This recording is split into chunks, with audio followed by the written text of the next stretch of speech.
নির্মাণ রসায়ন, powered by Asian Paints in association with CSRM.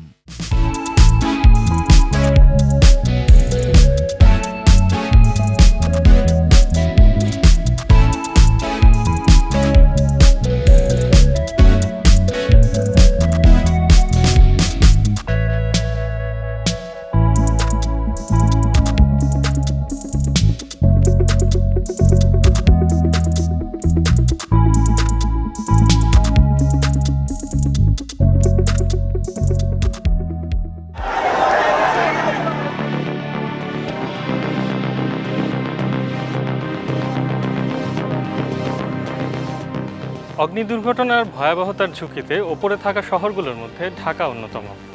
এর জন্য দায়ী সঠিক পরিকল্পনা ও দূরদর্শিতার অভাব। পরিসংখ্যান বলছে কেবল 2018 সালেই ঢাকা শহরে অগ্নিকাণ্ডের ঘটনা ঘটেছিল 2000-এরও বেশি, আর প্রতিটি দুর্ঘটনায় বয়ে এনেছে অপূরণীয় ক্ষতি, হয়েছে মানুষের প্রাণহানি। ফায়ার সার্ভিস বলছে 2022 সালে সারা দেশে প্রায় 24,000 অগ্নিকাণ্ডের ঘটনা ঘটেছিল। এর আগের বছর 21,500 অগ্নিকাণ্ড ঘটেছে। গার্মেন্টস ফ্যাক্টরি, কলকারখানা, হাসপাতাল, এমনকি বস্তি থেকে অভিজাত গুলশানও বাদ যাচ্ছে না। ছোট আকারের অগ্নিকাণ্ড এখন সাধারণ ব্যাপার। আর নিয়মিত বিরতিতে ঘটছে নিমতলী, চকবাজার, সীতাকুণ্ডু কন্টেইনার ডিপো বা তাজরিন অগ্নিকাণ্ডের মতো বড় ঘটনা। কিন্তু কেন হচ্ছে এমন? আমাদের সক্ষমতার অভাব, নাকি সচেতনতার, নাকি নগর পরিকল্পনায় ঘাটতি? অগ্নি দুর্ঘটনা প্রতিরোধে নির্দিষ্ট নিয়মকানুন অনুসরণের পাশাপাশি প্রয়োজন সচেতনতা। আর সতর্ক থাকলে দুর্ঘটনা ঘটে গেলেও ক্ষয়ক্ষতি এড়ানো সম্ভব অনেকখানি। আমাদের আজকের পর্বের বিষয় স্থাপনার অগ্নি নির্বাপক ব্যবস্থা। স্বাগত জানাচ্ছি নির্মাণ রসায়নে।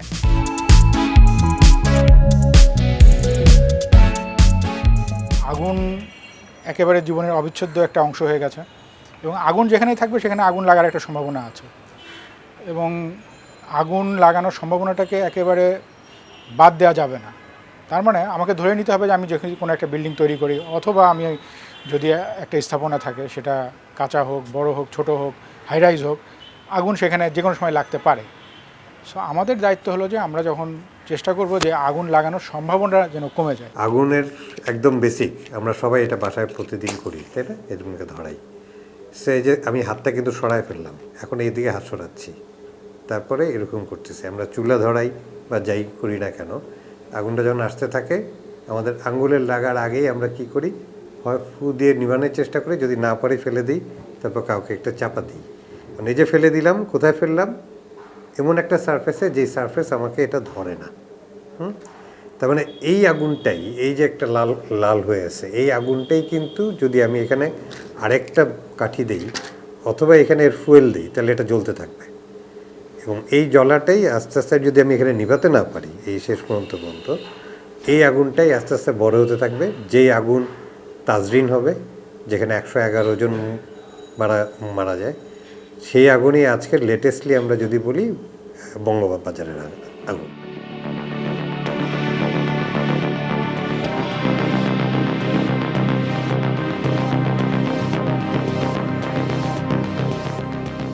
এর সূত্রপাত বা যেখানে হচ্ছে সেই জায়গাটা কিন্তু খুব অল্প। আমরা যদি আগুনটাকে ওখানে আবদ্ধ রাখতে পারি, এটাকে আমরা টেকনিক্যালি বলি কম্পার্টমেন্টালাইজেশন। অর্থাৎ আগুন যেখানে লাগবে সেখানে যতটুকু আগুনের ম্যাটেরিয়াল আছে, আমি যদি বলি আগুন যেখানে লাগতে পারে, ছড়িয়ে পড়তে পারে দাহ্য পদার্থ, এই দাহ্য পদার্থটা শেষ হয়ে গেলে কিন্তু আগুনের পক্ষে আর সম্ভব না বেড়ে যাওয়া। আগুনের একটা কারণ লাগে যেটা দিয়ে এটা ধরার পরে এটার কিছু ফুয়েল লাগে। সেই ফুয়েল যতক্ষণ থাকবে ততক্ষণ এটা ধরবে। সাথে আমার অক্সিজেন যদি থাকে, এই আগুন কেউ নিভাতে পারবে না। ঘিঞ্জি এলাকা বা বঙ্গবাজারের মতো জায়গা, এখানে যদি আমরা ছোটো ছোটো কম্পার্টমেন্ট করে ফেলতে পারতাম, যে আগুন যে জায়গাটায় লাগলো সেই জায়গাটার মধ্যে আগুনটা সীমাবদ্ধ থাকতো, এটা ছড়িয়ে পড়তো না, তখন ফায়ার সার্ভিস যদি আসতে দেরিও হয় আগুনটা কিন্তু এত ভয়াবহ রূপ ধারণ করতে পারতো না। আরেকটা জিনিস তৈরি হয়, ধোঁয়া। এই ধোঁয়াটা হচ্ছে সবচেয়ে মারাত্মক। আগুনে যত মানুষ না মরে, সবচেয়ে বেশি মানুষ মরে এই ধোঁয়াতে। প্রথমেই এই ধোঁয়াটা তৈরি হয় এবং করে আমাদের অক্সিজেনের কমতি ঘটায় এবং এটার স্প্রেড হয়।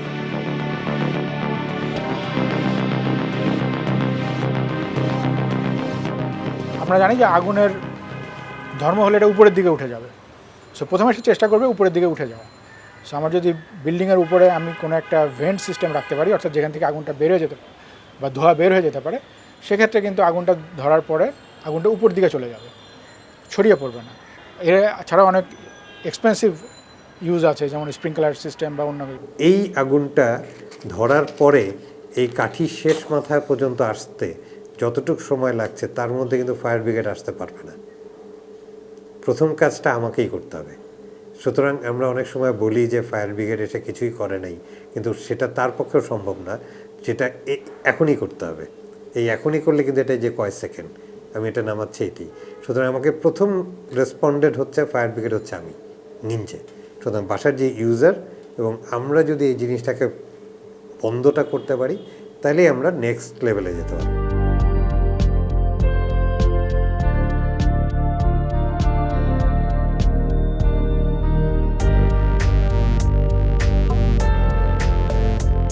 সিগনেচার 11 আর একটা প্রজেক্ট পয়লা বৈশাখ, ওটাতে আমরা ফায়ার সেফটি নিয়ে কাজ করি।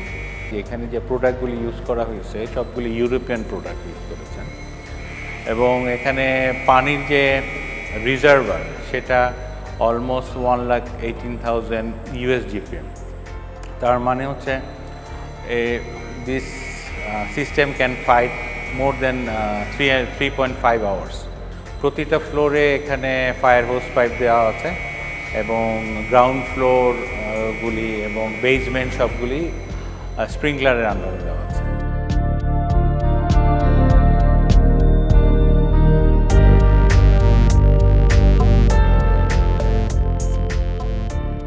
এখানে দেখবো যে একটা ডিজেল পাম্প, এর পাশে দেখছি আমরা একটা জকি পাম্প। ডিজেল পাম্পের ফুয়েল ট্যাঙ্ক হচ্ছে এটা, এবং দুইটা কন্ট্রোল প্যানেল আছে। এই পাম্পটা সেট করা হচ্ছে পজিটিভ সেকশনে, তো কখনো এটা মিস করার সম্ভাবনা নাই। এবং এটা এই পাইপলাইনের মধ্যে সারা বিল্ডিংয়ের প্রতিটা ফ্লোরে হোস পাইপের মাধ্যমে আমরা সেটা নিশ্চিত করব যে অন্যান্য ফ্লোরে আগুন লাগলে সেখানে যেন ওই জায়গায় সে ফাইট করতে পারে।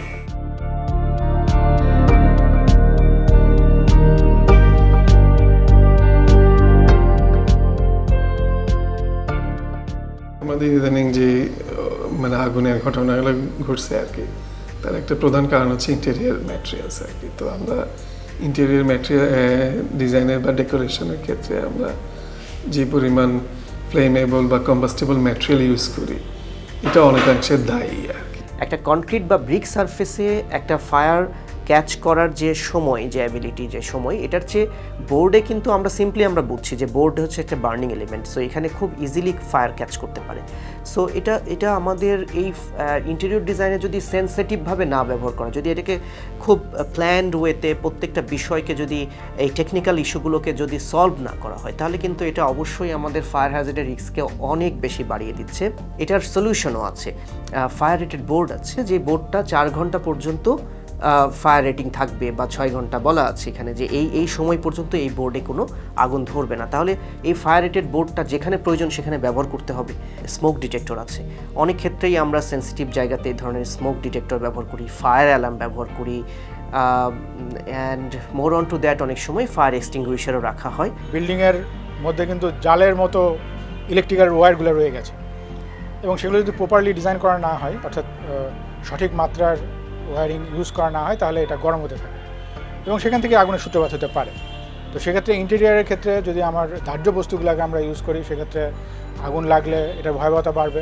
আনকন্ট্রোল হয়ে যাওয়াটা অস্বাভাবিক কিছু না, এবং সেটা যদি হয়ে যায় তার আগে আমরা বেরোয় যেতে পারি কিনা আমার এই জায়গার থেকে। এবং বেরোয় যাওয়ার পথের প্রথম কাজ হচ্ছে, যেহেতু আমরা মাল্টি স্ট্রিট বিল্ডিং বেশি করে ফেলতেছি এবং মাল্টি স্ট্রিট বিল্ডিংয়ে লিভিংয়ে আসছি, সুতরাং আমাদের বেরোয় যাওয়ার পথ একটাই হচ্ছে, সেটা হচ্ছে স্টেয়ারকেস। সেই স্টেয়ারকেসটাকে আমরা এই আগুন থেকে আগুন এবং ধোঁয়া, এই দুইটা জিনিস থেকে মুক্ত রাখতে হবে, যেন কোনোভাবে আগুনের তাপ ওই ফায়ার স্টেয়ারে না ঢুকতে পারে, যেই তাপে আমাকে ওখান থেকে পালায় যেতে ব্যাঘাত ঘটাবে, অথবা ধোঁয়া ঢুকে যাবে না, যে ধোঁয়ার কারণে আমি ওটা দিয়ে বেরোতে পারবো না। সিঁড়ি আছে, কিন্তু সিঁড়িটা আমরা ব্লক করে রেখেছি, হয়তো ময়লা বা কোনো একটা কার্টুন দিয়ে এমনভাবে জিনিসটাকে রেখে স্টোর হিসাবে ইউজ করছি। ফায়ার স্টেয়ার মধ্যে ভিতরে গ্যাস সিলিন্ডার দেখা যাচ্ছে, গার্বেজ বিন দেখা যাচ্ছে, স্টোরেজ হয়ে যাচ্ছে, স্টেয়ারকেস বন্ধ করে দিয়ে সামনে একটা রুম করে ফেলা হচ্ছে। তো এই জিনিসগুলোকে খেয়াল রাখতে হবে যে না, আমরা স্টেয়ারকেসের ভিতরে আমরা এগুলো করবো না। বিল্ডিংয়ের দুইটা এক্সিট আছে, ফায়ার এক্সিট একটা, আর একটা হচ্ছে নর্মাল সিঁড়ি, এবং ফায়ার এক্সিটটা যেটা ফায়ার ডোর দ্বারা বন্ধ থাকবে।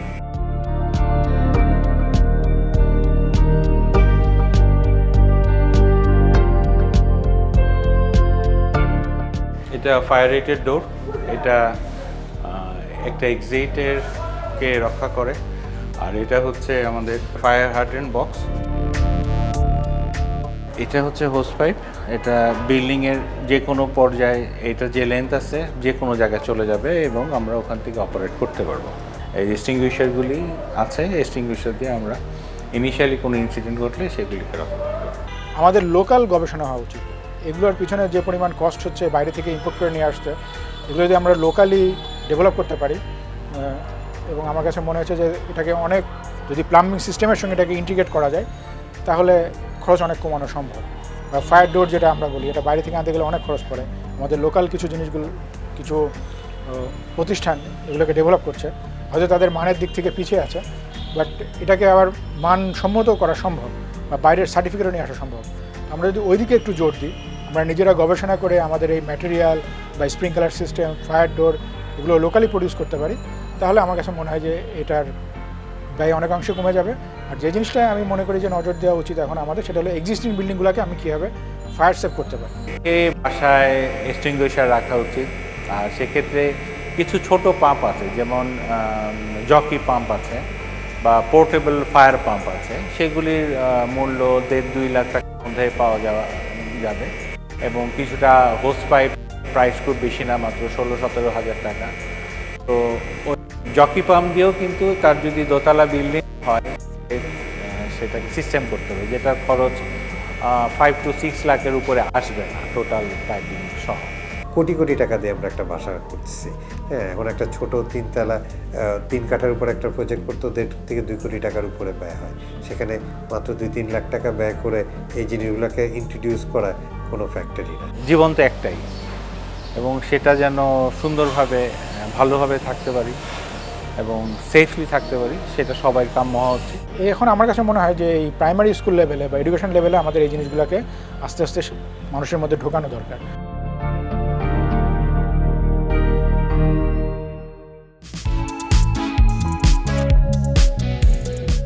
আগুন নেভাবার প্রয়োজনীয় যন্ত্রপাতি কোথায় পাওয়া যায়, কেমন তার দাম, জানবো বিরতির পর। তার আগে আপনাদের জন্য রেখে যাচ্ছি এক্সপার্ট টাইম।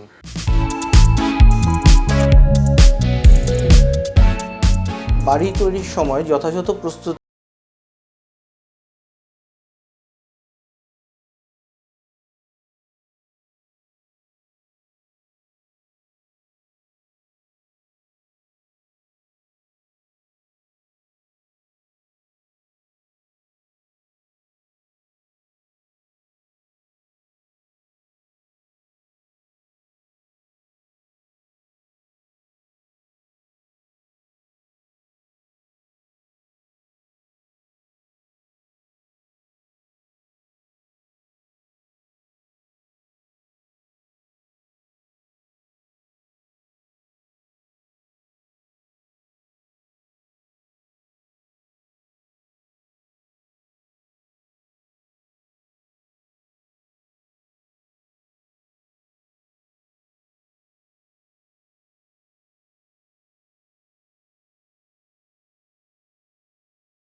ব্যবহার সুনিশ্চিত করুন।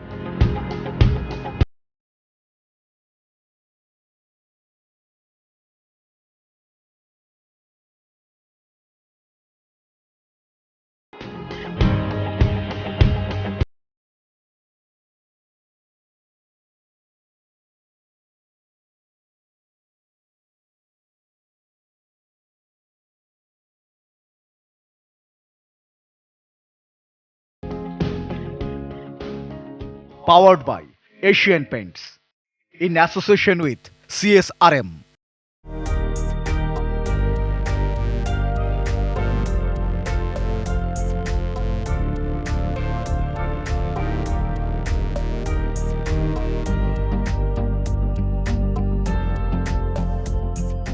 ফায়ার সেফটির জন্য আমরা বাসায় সাধারণত ফায়ার এক্সটিংগুইশার, ফায়ার কম্বল, মাস্ক এগুলি রাখা এসেনশিয়াল। আমরা এটা ইম্পোর্ট করি, এটা পাইকারি সেল করি, খুচরা সেল করি আমরা। এরকম নবাবপুরে আরও দোকান আছে, ওদের কাছে পাইকারি খুচরা আপনারা পাবেন। নবাবপুর এলাকায় পাওয়া যায়।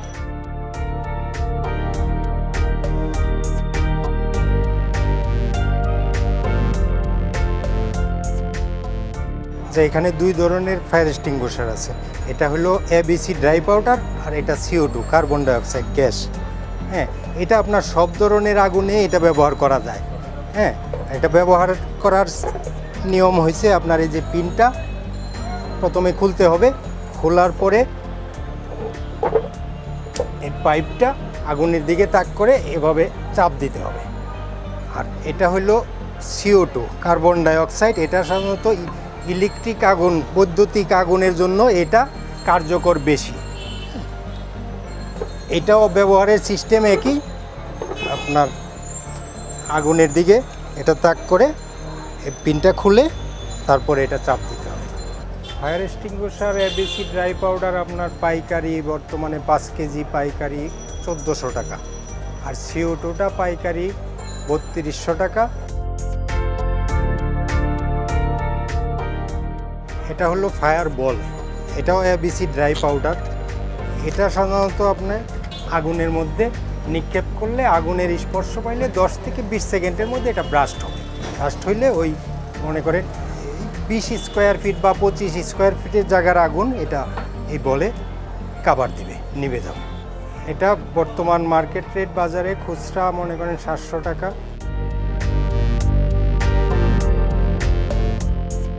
এটা হচ্ছে আপনার ফায়ার মাস্ক। আগুনের মধ্যে অক্সিজেনের স্বল্পতার জন্য এটা ব্যবহার করা হয়। আগুনের মধ্যে ধোঁয়া হইলে অক্সিজেন পাওয়া যায় না, তখন এটা ব্যবহার করলে আপনি অক্সিজেন সাপোর্টটা পাচ্ছেন। এটার প্রাইস 450 টাকা। এটা হলো আপনার ফায়ার ব্ল্যাঙ্কেট। এটা যদি আগুনের মধ্যে আপনি এভাবে দিয়ে চাপ দেন, হ্যাঁ, আগুন নিভে যাবে। আরও বড় আছে, গায়ে দিয়া আপনি আগুনের মাঝখান দিয়ে বেরোয় গেলেন, আপনার গায়ে আগুন লাগবে না। এটার দাম 700 টাকা।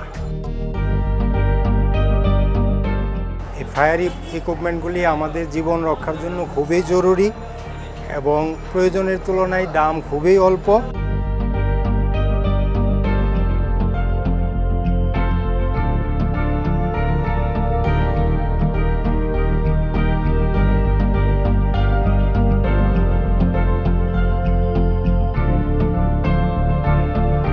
প্রিয় দর্শক, আজ এ পর্যন্তই। পরবর্তী আয়োজনে আবারও দেখা হবে।